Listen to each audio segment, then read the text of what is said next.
자, 오늘은 신부 전방선과 음치의 관계에 대해서 이야기해 보도록 하겠습니다. 우리 몸의 신부 전방선을 보게 되면 척추의 전면과 중요 장기들을 받치고 있는 걸 볼 수 있습니다. 여기는 횡격막이고 여기는 골반 기저근이 됩니다. 그리고 이 두 곳에는 골격이 없습니다. 횡격막은 폐와 심장이 있는 공간과 나머지 장기들이 있는 공간을 나누는 막이니 당연히 골격이 있을 수 없고요. 골반 기저근이 있는 골반의 경우에는 밑부분이 뚫려 있습니다. 박공기에 밑부분이 뚫려 있는 상태로 랩을 씌우고 기울여서 세운 모습을 상상하시면 됩니다. 그래서 신부 전방선이 약해지면 다른 건 모르더라도 뱃속 장기들의 무게를 골반 기저근이 버티지 못하게 된다 볼 수 있습니다.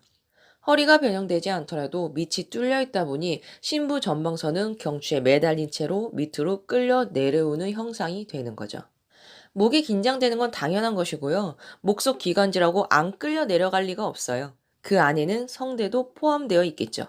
성대 위치가 낮아지게 될 테니 음역대가 낮아지는 건 당연한 거고, 여기에 긴장감까지 더해진다면 성대가 잘 움직이지 않을 테니 음역대가 매우 단순해지겠죠.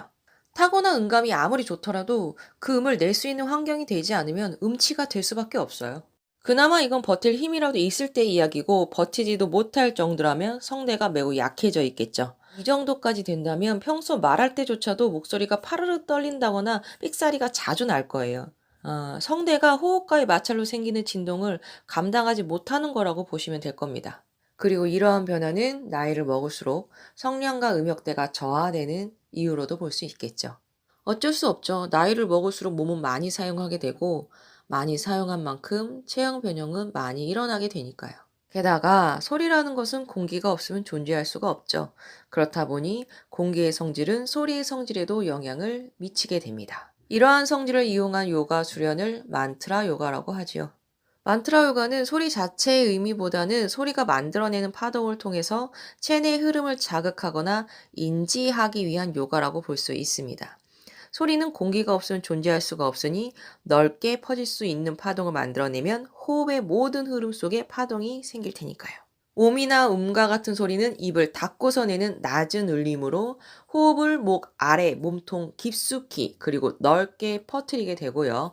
이나 애와 같은 소리는 호흡을 높이 솟구치게 함으로써 기도의 천장과 부딪히며 발생되는 진동이 뇌로 전달되게 한다고 볼 수 있습니다. 호흡에다가 파동을 일으켜서 하는 수련법이기 때문에 기본 호흡 운용이 잘 되지 않는다면 별로 추천하고 싶지 않습니다. 소리를 내는 것 자체에만 현혹된달까? 예, 그럴 가능성이 좀 높거든요. 그리고 체형 변형이 많이 일어나 있을수록 호흡이 제대로 되지 않는 상태라고 보면 됩니다. 이건 호흡을 제대로 익혔고 아니고의 문제가 아니라 환경적으로 불가능에 가까운 상태라고 보면 됩니다. 횡격막이랑 골반 기저근이 축 처져 있고 제대로 움직이지 못하는데 호흡이 제대로 될 수 있을 리가 없거든요. 나이에 비해서 얼굴 피부가 좀 처져 있다거나 목에 주름이 있다거나 그리고 어깨선이 반듯하지 않은 것도 체형 변형이 일어났다고 생각하시면 됩니다. 라운드 숄더에 거북 모이거나 승모근이 과발달된 상태라고 생각하시면 돼요. 반듯한 어깨가 바른 상태라고 보시면 됩니다. 뭐 엉덩이가 처져 있다거나 배가 많이 나와 있다거나 옆구리 살이 튀어나와 있다거나 뭐 종아리가 유독 굵다거나 발목이 굵다거나 다 체형 변형이 일어난 상태라고 보시면 됩니다. 어찌됐든 소리라는 것은 호흡을 떼어놓고서는 존재할 수가 없기 때문에 호흡이 좋아지면 소리도 좋아진다고 생각하면 됩니다. 그래서 본인이 낼 수 있는 음역대를 높이려면 일단은 목의 위치를 제 위치로 가져다 놓으면 됩니다. 이 상태에서 목 관절의 본래 거리를 복구시켜주면 더 높아지고요. 횡격막과 골반 기저근을 운동시켜서 탄성을 높여주면 음역대의 폭이 넓어진다고 생각하면 됩니다. 다양한 음을 낼 수 있다면 최소한 음치가 되지는 않겠죠. 결론은 신부 전방선의 기능이 복구될수록 목에 가해지는 압력이 낮아지다 보니 안정감을 되찾게 되고 성대의 움직임은 더욱 자유로워질 수 있는 거죠. 자, 그럼 어떤 운동을 해주면 되느냐? 이 전 영상에서 알려드렸던 운동 하시면 돼요.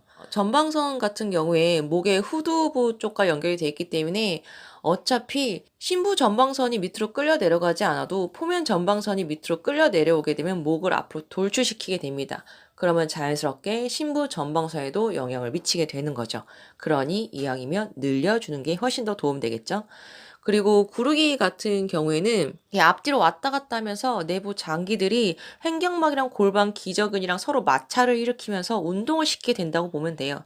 뭐 어떻게 해도 웬만큼은 효과를 보겠지만 배에 힘을 주게 되면 그 뱃속 공간의 유동성이 제한되기 때문에 배에 힘을 주지 않았을 때보다 그 효과는 거의 극과 극의 차이를 보인다고 생각하시면 됩니다. 어차피 호흡이라는 것은 모든 움직임의 기본이기 때문에 꼭 음치 탈출 위해서가 아니더라도 호흡이 만들어지는 환경은 꾸준히 관리해 주는 게 좋겠죠. 자, 오늘 이야기는 여기까지고요. 저는 다음 시간에 다시 뵙겠습니다.